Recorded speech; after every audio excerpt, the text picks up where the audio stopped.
মনে দাঁড়িয়ে আমি আজীবন তোমার প্রতি বিশ্বস্ত থাকবো, তোমার ভালোবাসবো ও সম্মান করে চলবো।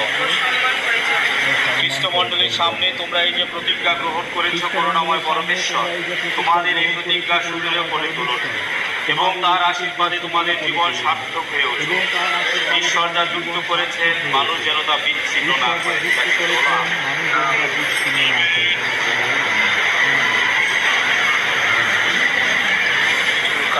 আমাদের সামনে যে আংটি রয়েছে সে আংটি আশীর্বাদ করা হচ্ছে। এই জীবন স্বামী, তোমার নামে এই যে আংটি দুটি আমি আশীর্বাদ করছি, এগুলির উপর তোমার আশীর্বাদও নেমে আসুক। এই যে দুজন এই আংটি দুটি এখন ধারণ করবে, এরা আজীবন পরস্পরের প্রতি একান্ত বিশ্বাস